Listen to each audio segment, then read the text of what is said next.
오늘 하나님의 말씀은 누가복음 15장 11절부터 32절까지 다소 좀 긴 본문을 함께 보시겠습니다. 너무나 유명한 이야기라서 잘 아시겠지만 다 익숙한 본문일수록 더 꼼꼼히 보셔야 한다는 사실을 기억하시고 잘 따라서 읽어주시기를 바랍니다. 제가 읽어달라고 부탁하는 부분에서는 같이 읽어주시면 좋겠습니다. 11절부터 읽겠습니다. 또 이르시되 어떤 사람에게 두 아들이 있는데 그 둘째가 아버지에게 말하되 아버지여 재산 중에서 내게 돌아올 분깃을 내게 주소서 하는지라. 아버지가 그 살림을 각각 나누어 주었더니 그 후 며칠이 안 되어 둘째 아들이 재물을 다 모아가지고 먼 나라에 가 거기서 허랑방탕하여 그 재산을 낭비하더니 다 없앤 후 그 나라에 크게 흉년이 들어 그가 비로소 궁핍한지라. 가서 그 나라 백성 중 한 사람에게 붙어 사니 그가 그를 들로 보내어 돼지를 치게 하였는데 그가 돼지 먹는 쥐염 열매로 배를 채우고자 하되 주는 자가 없는지라. 이에 스스로 돌이켜 이르되 내 아버지에게는 양식이 풍족한 품꾼이 얼마나 많은가. 나는 여기서 주려 죽는구나. 내가 일어나 아버지께 가서 이르기를 아버지 내가 하늘과 아버지께 죄를 지었사오니 지금부터는 아버지의 아들이라 일컬음을 감당하지 못하겠나이다. 나를 품꾼의 하나로 보소서 하리라 하고 이에 일어나서 아버지께로 돌아가니라. 아직도 거리가 먼데 아버지가 그를 보고 측은히 여겨 달려가 목을 안고 입을 맞추니 아들이 이르되 아버지 내가 하늘과 아버지께 죄를 지었사오니 지금부터는 아버지의 아들이라 일컬음을 감당하지 못하겠나이다 하나. 그리고 22절부터 24절까지 같이 읽겠습니다.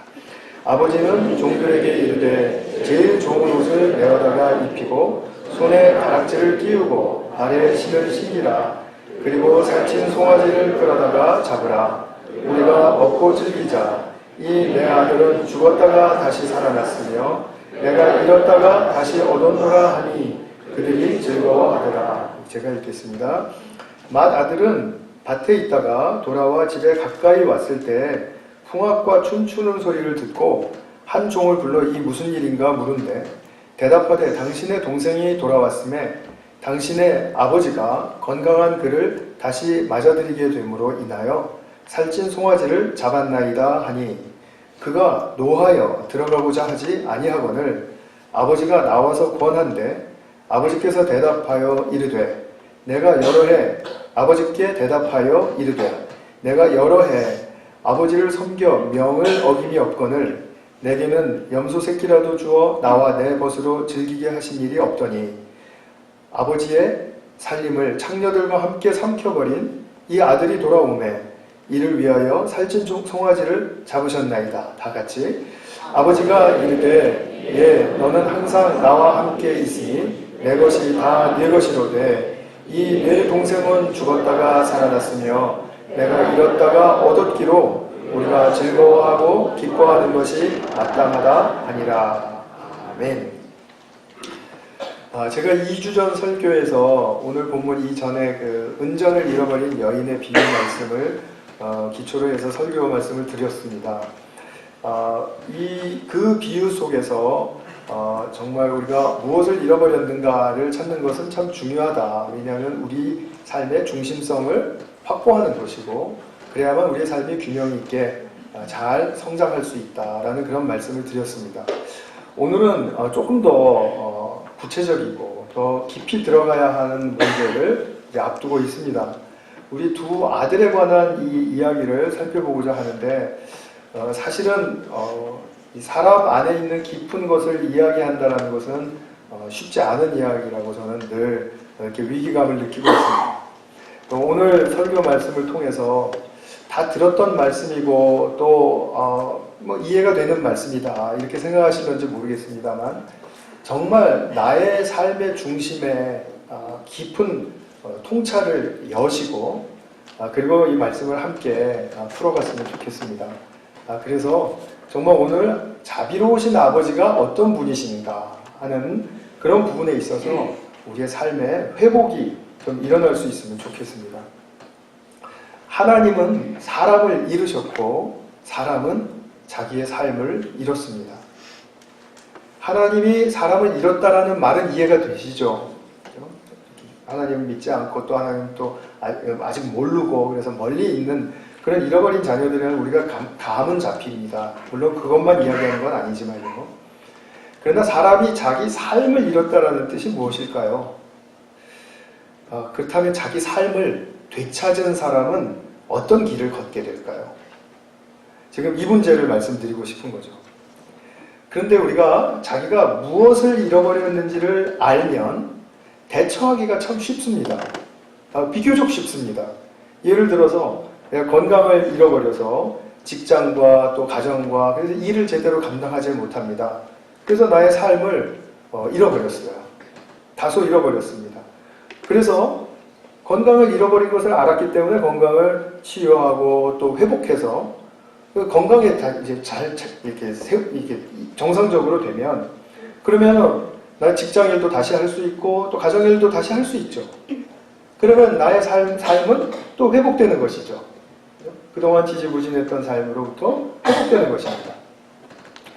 어떤 사람은 직장을 잃어버리면 삶이 많은 부분 잃어버려졌다 이렇게 볼 수 있죠. 그러나 또 다시 직장을 구하면 그 삶은 회복되는 것이죠. 우리 이제 학생들 많은데 공부하다가 F를 받았다. 근데 정말 F를 하나 받으면은 그 심정이 어떠한지는 제가 너무 잘 알거든요. 그래서 그 F 받았을 때 그 심정은 정말 너무 내가 뭐하냐 이렇게 막 너무 정신이 어지러지하고 학교에 다니는 내가 막 너무 부끄럽기도 하고 막 이런 상황인데 그래도 재수강해서 A나 B나 C나 이렇게 어쨌든 받아놓으면 그러면 그래 다시 공부할 힘이 생기죠. 그래서 학교에서 잃어버렸던 삶의 활력을 또 그렇게 함으로써 또 다시 되찾게 됩니다. 이렇게 잃어버린 것을 분명하게 알 수 있으면 좋은데 문제는 뭐냐면 사람의 성품에 있어서 나의 안목에 있어서 나의 삶의 방식에 있어서 잃어버린 것이 무엇인지 이것을 찾기가 만만치가 않다라는 말씀입니다. 또 내 정서와 나의 감정에서 내가 지금 좀 부족하고 잃어버린 것은 무엇인가? 더 길러졌어야 하는데 지금 내가 구비되지 못하고 있는 것은 무엇인가? 또 나의 관계성 속에서 내가 무엇 때문에 내가 이렇게 관계가 어떤 때는 잘 되다가도 어떤 때는 이렇게 삐걱하고 또 싸움도 되고 이럴까? 내가 도대체 관계성 속에서 잃어버린 게 뭔가 하는 그런 고민들을 다 해보실 겁니다. 그러나 그 잃어버린 것이 무엇인지를 명쾌하게 딱 포인트에서 잡아내실 수가 있습니까? 굉장히 어려운 문제죠. 그죠? 근데 더 큰 문제는 뭐냐면 내가 잃어버린 것이 무엇인지에 대해서조차도 관심이 없으면 나의 삶의 성장이나 회복은 없죠. 이것이 더 무섭죠. 그러니까 이 자아도취가 그래서 무서운 겁니다. 그죠? 이 나르시시즘. 그 사람은 다 자기 괜찮다고 생각하기 때문에 뭐 회복할 게 없어요. 망가져 있으면서도 회복할 게 없는 것입니다. 성도님들 그 피어 코칭이라는 영어 단어인데 이런 말 들어보셨습니까? 피어 코칭. 뭐냐면은 이제 어떤 프로페셔널이 이제 다른 동료 프로페셔널들한테 이제 자문을 구하고 코칭을 받는 거예요. 때로는 아주 비싼 수업료를 냅니다. 뭐 굉장히 비싼 수업료. 뭐 제가 듣기로는 골프 선수가 자기 동료 선수한테 좀 이렇게 코치를 받을 때 30분에 막 2,000불, 막 3,000불 이렇게 준다고도 제가 얘기를 들은 적이 있습니다. 그런데 프로페셔널이면 자기가 완벽하게 할 수 있는 그런 수준이 인정된 사람이지 않습니까? 그런데 그 피어 코칭을 왜 받을까요? 내가 뭔가 하나가 빠져 있는 것 같은데 자기가 찾을 수 없는 겁니다. 자기가 찾을 수 없으니까 이거는 다른 사람의 통찰을 통해서 발견해 주었으면 하는 그 바람인 거죠.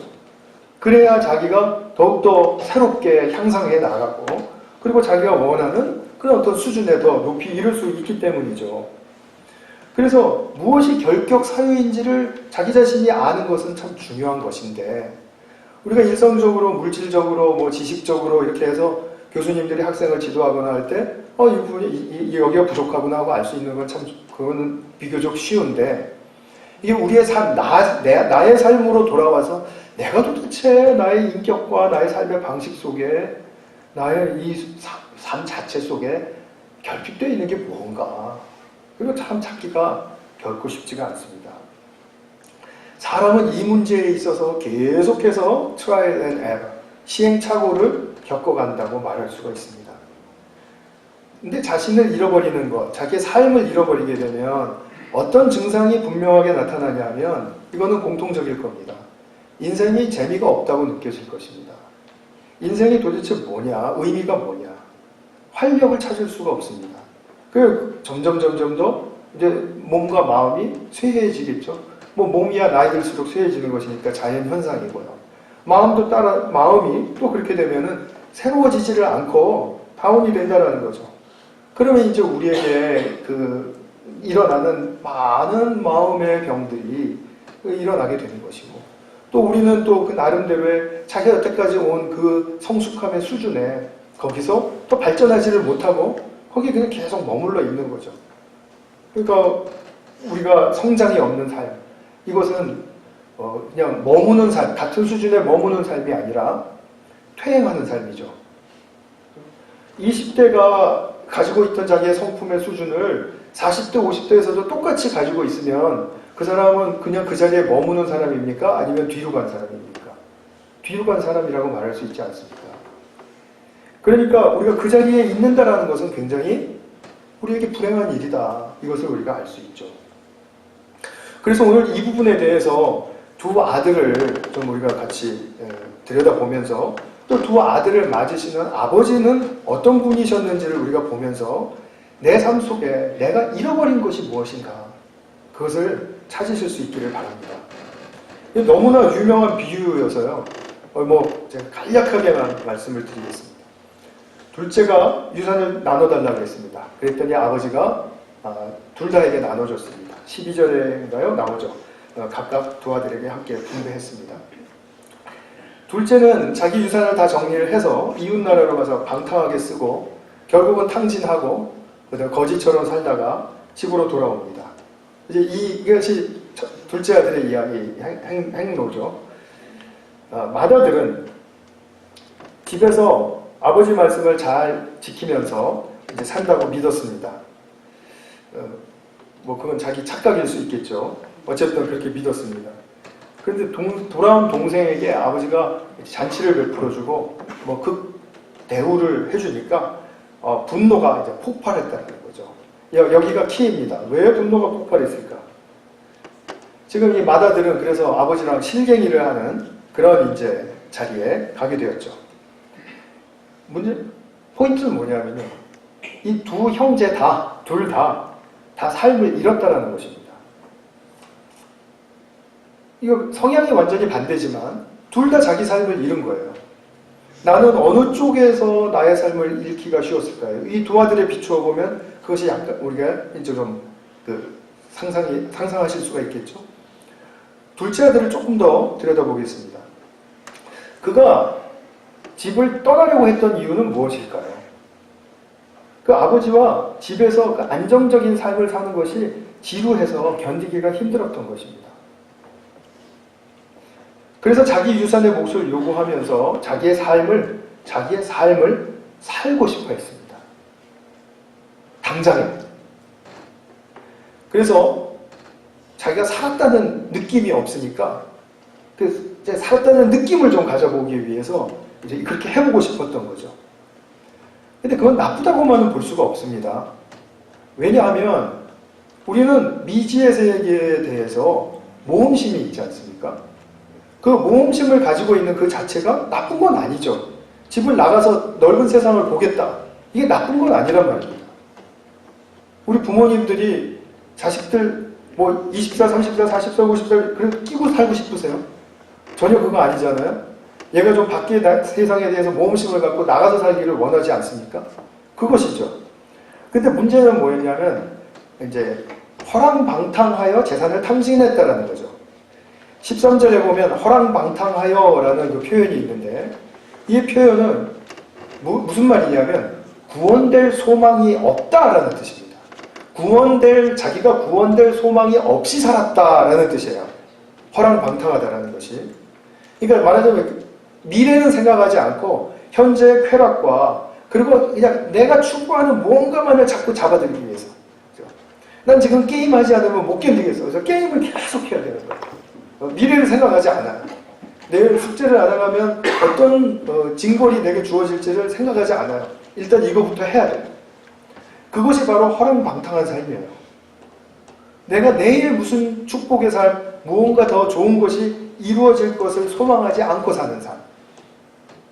그래서 결국은 어떻게 됐냐면 어떤 한 사람에게 매달려야만 살 수 있게 되었습니다. 그런데 그나마도 돼지가 먹는 그 돼지 쥐염 열매를 이제 배를 채우려고 하는데 그것도 없었다라는 거죠. 그것도. 그러니까 너무 이제 이 자기 자신의 삶을 완전히 잃어버린 것이죠. 그죠? 자기 자신의 삶을 잃어버렸다고 말할 수 있죠?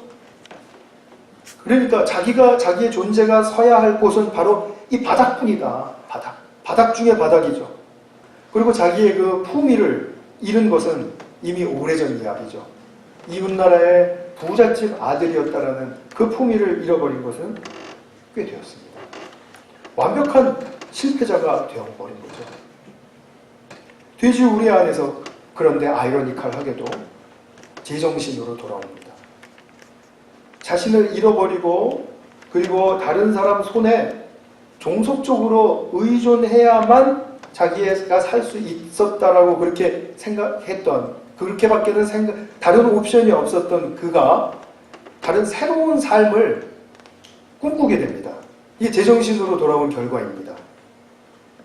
그래서 자기의 새로운 삶을 그려보게 되는데 그 새로운 삶의 내용이 뭐냐면 내 아버지에게는 양식이 풍족한 품꾼들이 많았지. 그러니까 내가 그 품꾼의 자리에라도 가면 나는 이것보다는 나은 삶을 살 수 있다는 게 그의 새로운 삶을 꿈꾸는 것이었어요. 그러니까 아버지께 가서 내가 죄를 범했으니까 나를 품꾼으로 받아주십시오. 이렇게 이야기해야지. 이게 새로운 소망이 생긴 겁니다. 그래서 그 자리에도 허락되면 이보다는 더 잘 살 수 있으니까 라는 그런 내면의 목소리가 이제 자기 통해서 들려온 것입니다. 그러니까 그는 살고 싶어졌습니다. 정말 재미있죠? 분명히 자기의 삶을 살고 싶어서 집을 떠났는데 이제는 자기가 살고 싶어서 또 집으로 돌아옵니다. 인간의 모순이죠. 그런데 이거는 너무 이해가 되는 말씀이죠. 우리는 이런 모순 속에 살고 있다는 걸 인정하셔야 되겠죠.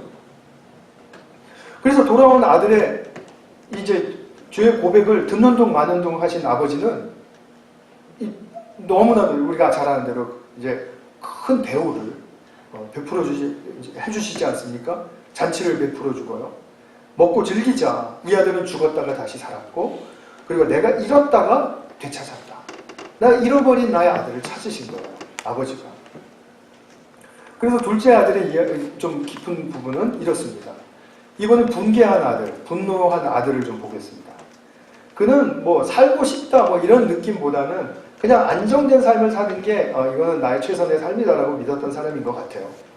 그래서 아버지의 뜻을 지키고 크게 거스르지 않고 지키고 또 자기 자리를 지키고 가족과의 관계를 지키고 그렇게 하면서 살겠다라는 거죠.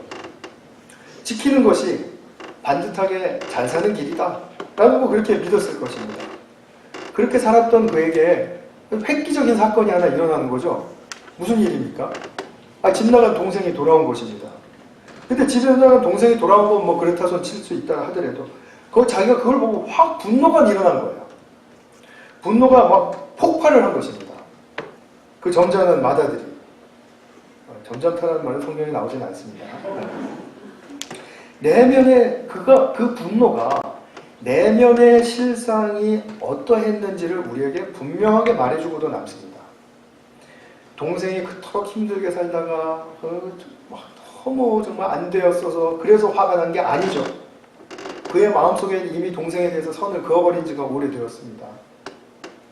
그가 화가 난 것은 아버지가 이해가 되지 않아서입니다. 아버지를 이해할 수가 없어서 화가 난 것입니다. 29절에 그랬죠. 내가 여러 해 아버지를 섬겨 명을 어김이 없거늘 내게는 염소 새끼라도 주어 나와 내 것으로 즐기게 하신 일이 없더니 속내가 확 드러난 거죠. 이게 이 사람의 진심이었어요. 동생처럼 좀 즐기는 것도 내가 좀 하고 싶다. 은근히 원했던 거죠.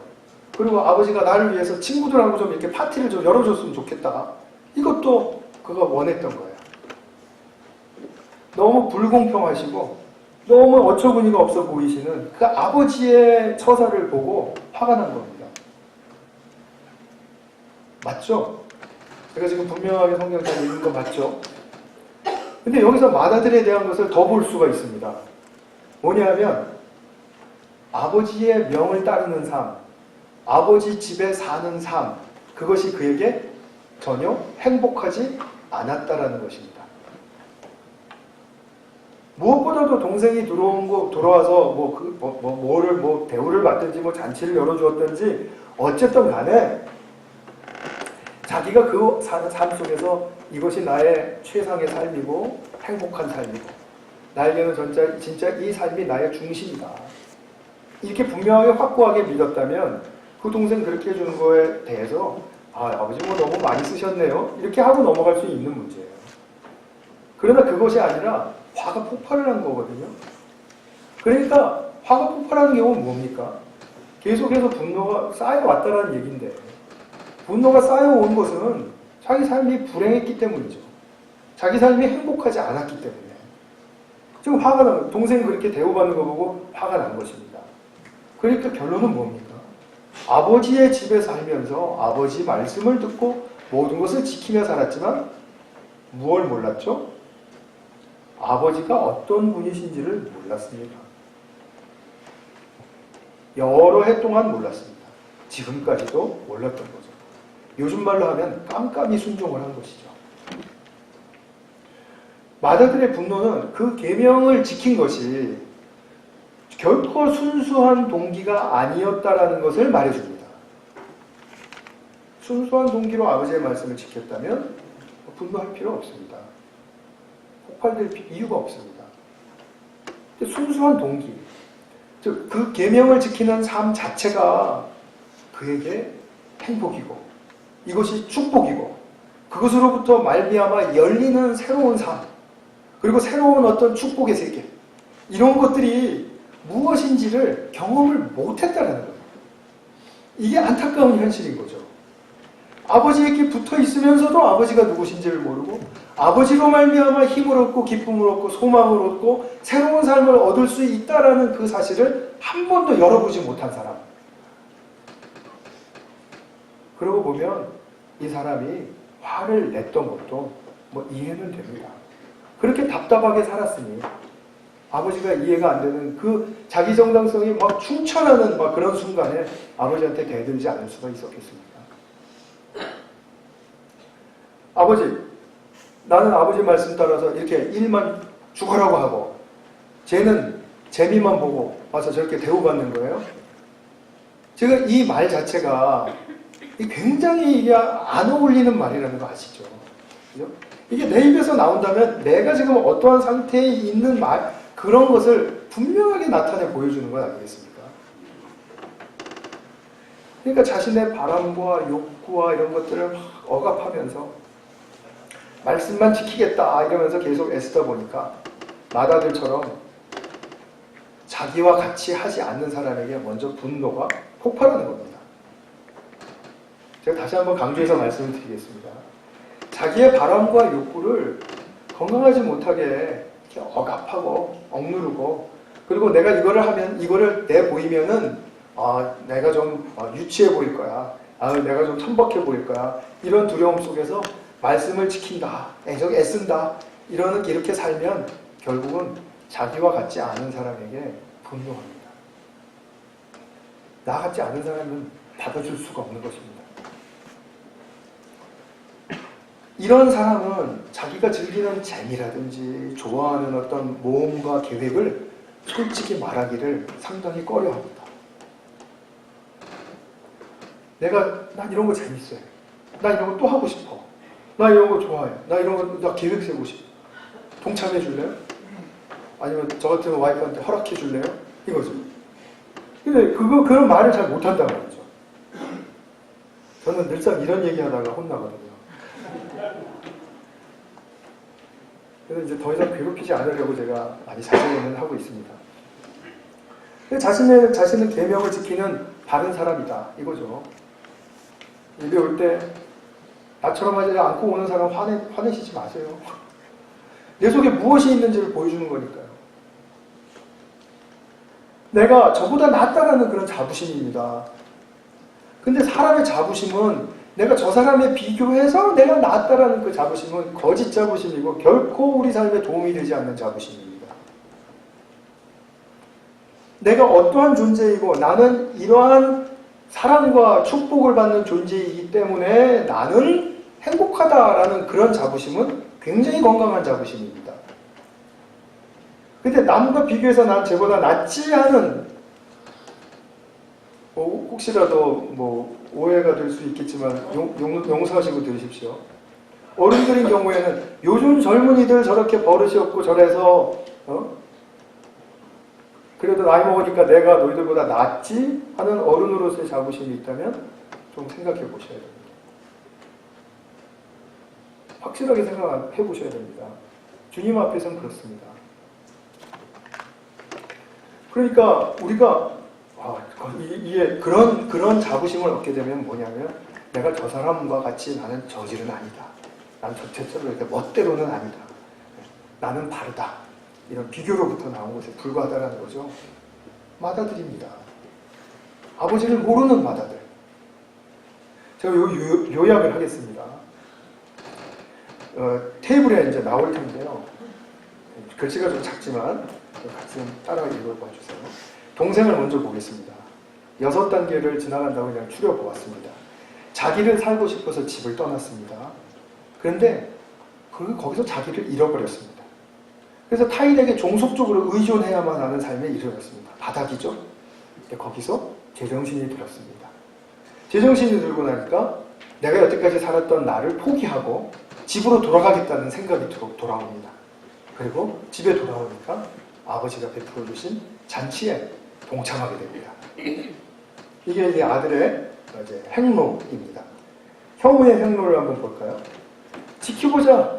일단 뭘 지키는지 모르지만 일단 지키고 싶어요. 지키지 않으면 불안해요, 이 사람은.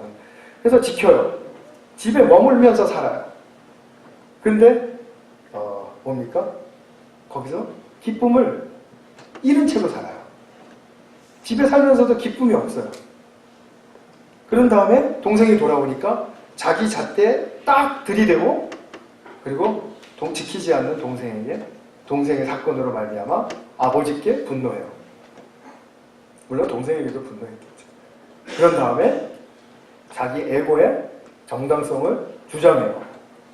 한번 자기가 옳다고 생각하면 그칠 줄 모르겠다. 그러니까 혹시 이 마다들의 이 단계가 아닌가 하는 생각을 한번 해보실 수도 있겠습니다. 그런데 자기 에고의 정당성을 막 주장할 때 자기 속내가 다 드러나요. 자기 속내가 다 드러나니까 결국 아버지가 이 큰아들 제가 집 밖에 있었거든요. 집 밖에서 집을 안 들어와요. 좀 생각나시는 거 없습니까? 집 나간 동생이랑 집으로 안 들어오는 형이랑 뭐가 다릅니까? 똑같은 거죠. 근데 아버지가 얘야 그러지 말고 잔치에 들어가자. 너는 다 내 것이 네 것이잖아. 이렇게 자비롭게 말씀을 해도 안 통해요. 안 들어가. 뻗당기는 거예요. 결국 집으로 돌아가질 않아요. 집 안에 있었지만 집 밖에 있었던 사람이에요. 무엇을 잃었습니까? 아버지의 기쁨을 잃었죠. 자신을 잃은 것이죠. 조금 더 들어가 보겠습니다. 이제 좀 더 선명해지실 수 있기를 원하는 마음으로. 이 비유의 포인트는 동생처럼 살아라, 형처럼 살아라 이것입니까? 그거 아니죠. 뭡니까? 두 형제가 무엇을 왜 이렇게 잃어버린 삶을 살게 되었는가에 대한 것이죠. 두 형제가 왜 이렇게 잃어버린 삶을 살게 되었습니까? 말이 나오실 것 같은데 안 나오시네요. 이렇게 아버지를 몰랐어요. 그죠? 아버지를 몰라서 아버지를 제대로 몰랐어요. 제대로. 그러니까 두 형제가 잃어버린 것은 뭐냐면 아버지가 나를 얼마나 기뻐하시는지, 아버지의 기뻐하시는 존재를 잃어버렸어요. 그거는 자기 삶의 카운트가 안 되고 있어요. 이해가 되시나요? 내가 이제 저를 비유로 든다면 뭐 좋은 일도 많이 하고 뭐 관계도 좋고 뭐 그렇다고 쳐보세요. 어쨌든 간에. 그런데 그렇게 했을 때 내가 지금 잘 사는 이유는 뭔가? 근데 내가 그 성품도 뭐 괜찮은 것 같고 뭐 길들여진 것도 괜찮은 것 같고 뭐 이렇게 생각할 게 아닌 거죠. 그러면 그건 똑같이 두 아들에게 포함되는 그런 나의 삶의 방식이죠. 겹쳐지는 삶의 방식이죠. 무엇이 중심에 있어야 됩니까? 나는 아버지가 기뻐하시는 존재를 잃어버리지 말아야 되는 것입니다. 알쏭달쏭 하시죠? 제가 충분히 예측은 했습니다. 그런데 이거 받아들이셔야 됩니다. 애쓰셔야 됩니다. 일단 받아들이시고 아니시고는 뭐 본인의 의사시고요. 애쓰시면 됩니다. 네, 이게 무슨 말이냐면 내 자신을 잃었다. 난 하나도 잃어버린 게 아닌데? 네, 아니죠. 아버지가 기뻐하시는 나라는 존재를 잃어버렸어. 그게 자기 삶을 잃어버린 거예요. 자기 삶을 다 잃어버리게 만드는 것입니다. 아버지가 나를 기뻐하는 것은 결코 지루한 일이 아닙니다. 아버지가 나를 사랑하시는 것은 결코 고리타분한 일이 아닙니다. 아버지가 나를 사랑하시고 나를 기뻐하시는 그 속에서 우리는 나의 미래의 삶에 대해서 용기를 가질 수 있고 둘째 아들처럼 모험심도 가질 수 있고 그 다음에 첫째 아들처럼 지키고 싶은 마음도 가질 수 있고 그럼으로써 자기 삶에 힘을 얻고 소망을 가질 수 있다는 거죠. 소망이 그냥 내가 바라는 대로 그게 소망이 아니고 소망은 내게 주어지는 것이고 열리는 것입니다. 근데 아버지가 나를 기뻐하신다라는 나의 존재를 잃어버리면 이 소망이 열리지가 않는다는 것입니다. 그래서 이 두 형제 다 그런 미래의 삶을 소망하고 살아야 할 힘을 잃어버렸다는 거죠. 그리고 지금 아버지께 하여튼 이렇게 대화하고 뭐 잔치하고 하는 이런 와중에 이 두 아들은 그럼 아버지가 원하시는 그 아들의 모습으로 돌아왔나요? 그게 이제 오늘 비유에는 나타나지가 않은 거죠. 이게 오픈엔드입니다. 그 오픈엔드라는 건 무슨 말일까요? 나를 대입해야 된다는 뜻입니다. 그죠? 나는 이제 어떻게 살 것인가 자신 스스로가 우리가 지금 그것을 바라보고 결정해야 된다는 거죠. 그것입니다. 둘째 아들도 자신을 잃었고 맏아들도 자신을 잃었고 자, 이걸 좀 이해를 돕기 위해서 안셀름 그린이라는 제가 좋아하는 영성학자가 쓴 글을 이 두 아들에 대해서 쓴 글을 읽어드릴게요. 조금 길지만 잘 한번 들어보시기 바랍니다. 이 두 아들은 자기들의 바람과 욕구와 감정과 갈망을 통해서 우리 영혼에 무엇이 잠재되어 있는지를 밝혀준다. 그리고 이 두 아들은 둘 다 자비로우신 아버지를 보여준다. 둘째 아들에게도 첫째 아들에게도 어떻게 자비로우신 아버지이신지를 보여주었죠. 둘째 아들이든 첫째 아들이든 방탕하든 모범생이든 무모한 사람이든 절제된 사람이든 우리는 모두 자비로우신 아버지께 눈을 돌릴 수 있다. 두 아들은 각자의 방식대로 죽었고 자신을 잃었다. 한 아들은 방탕한 생활로 자신을 잃었고 다른 아들은 소심한 바른 생활로 자신을 잃었다. 자비로우신 아버지는 우리 안에서 참 삶을 찾으라고 우리를 삶으로 초대하시고 다시 찾은 삶에 대하여 기뻐하라고 우리를 기쁨의 축제에 초대하신다.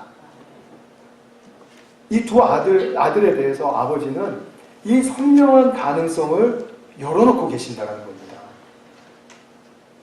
이 두 아들을 보면서 우리는 자신에게 물어야 됩니다.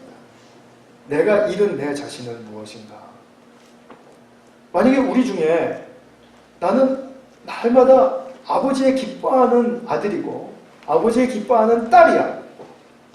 그 건강한 영적 자부심 위에 자신의 삶을 지어가고 또 살아가고 있는 분이 있다면 정말 두 엄지척. 대부분 그렇게 살려고 이렇게 우리의 그 시스템 자체가 작동하지는 않습니다. 내가 잃은 내 자신은 무엇인가? 우리는 각자의 현실 속에서 나의 늘 끊이지 않는 바람과 욕구, 그리고 또 내가 살아왔던 그 고정화된 삶의 방식들, 또 철칙들, 또 감정, 습관, 이런 것들이 다 우리는 특징 지어질 정도로 각 개개인마다 이게 더 고정화되어 있습니다. 그렇게 그런 습관에 그런 것들에 의해서 우리는 현실을 살아가고 있거든요. 그런데 그렇게 살아가는 내 자신만을 보면서 당신은 누구입니까? 라고 물어보면 나는 이럴 때는 이런 방식을 사용하는 사람입니다. 나는 이럴 때는 이런 감정의 상태를 가지게 되는 사람입니다. 나에 대해서 이야기하라 그러면 그거밖에 얘기할 게 없겠죠. 그죠? 내가 어떻게 한다? 나는 성격이 어떻다? 나는 습성이 어떻다? 이런 거 얘기하는 수밖에 없겠죠. 그러나 저와 여러분이 오늘 본문을 통해서 당신은 누구입니까? 라고 이렇게 질문을 받을 때 가장 먼저 확신 있게 답이 튀어나와야 할 것이 무엇입니까? 나는 아버지의 기뻐하시는 존재이다. 격하게 동의하실 줄 알았어요.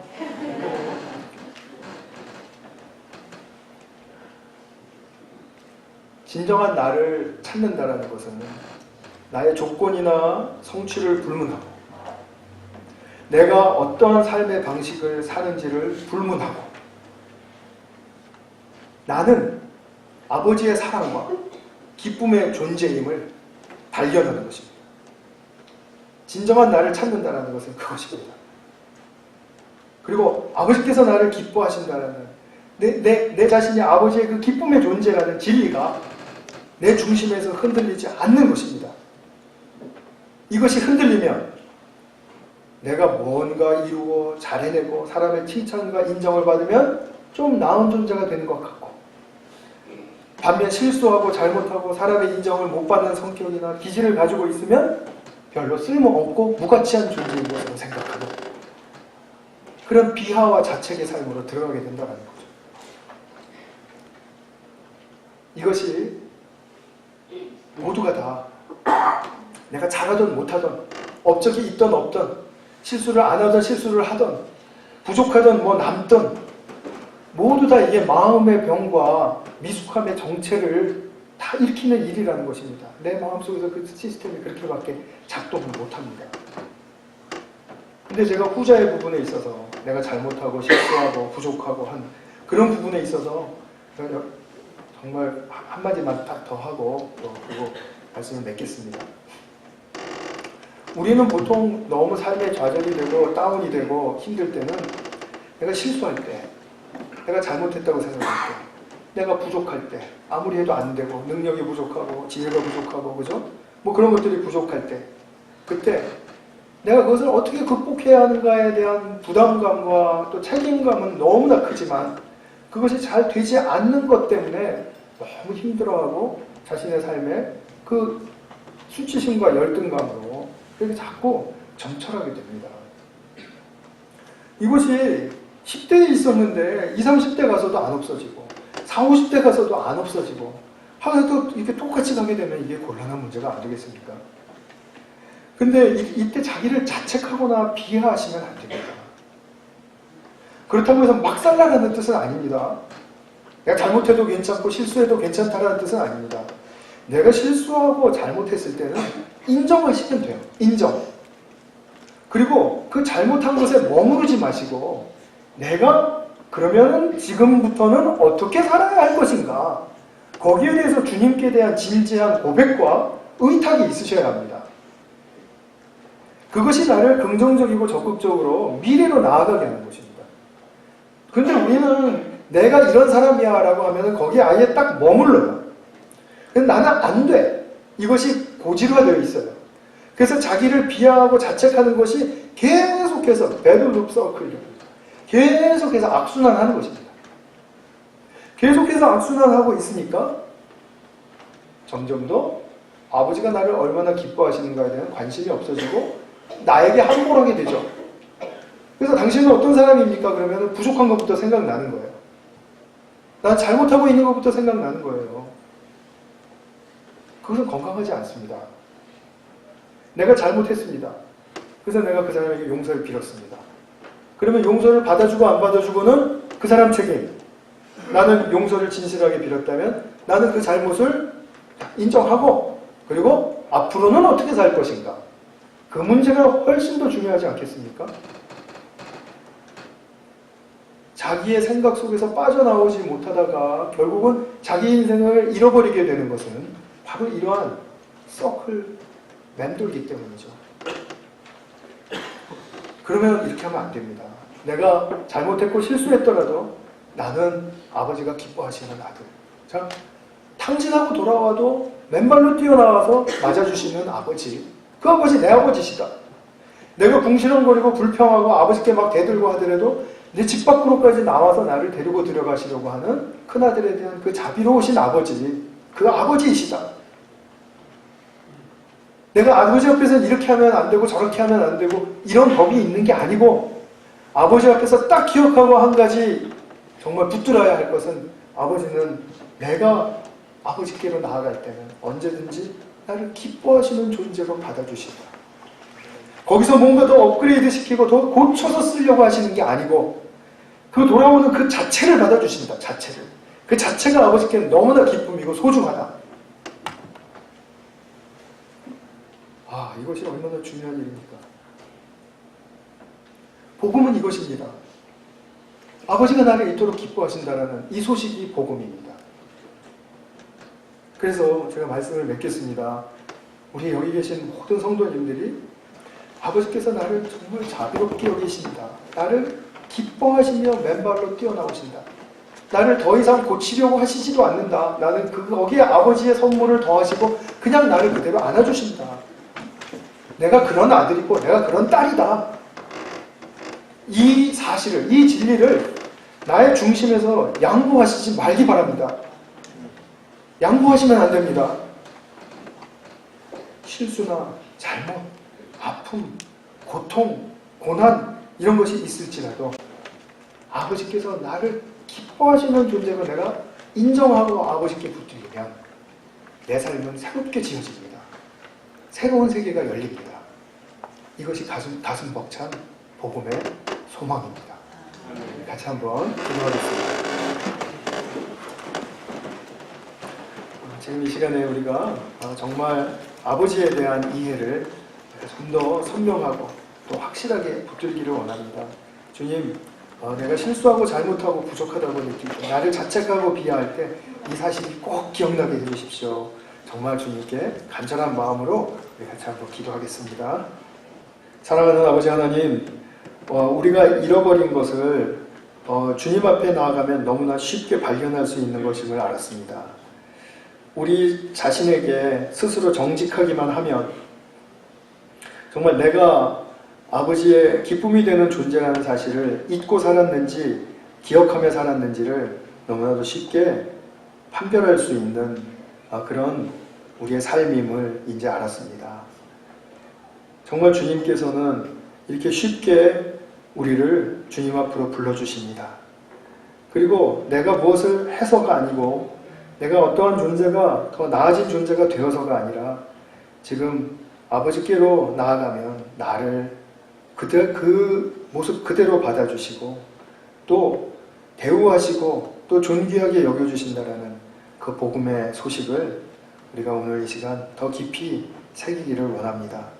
우리 사랑하는 모든 성도님들의 삶 속에 이 중심의 진리가 정말 빼앗기지 않도록 붙들어 주시고 또 양보하지 않도록 지켜주셔서 정말 주님의 기쁨이 되는 존재라는 그 분명한 사실 위에 우리의 삶이 새롭게 지어져 가고 또 새로운 소망으로 가득 찰 수 있도록 축복하시고 함께하여 주시옵소서. 우리 구주 예수 그리스도의 이름으로 기도하였습니다. 아멘.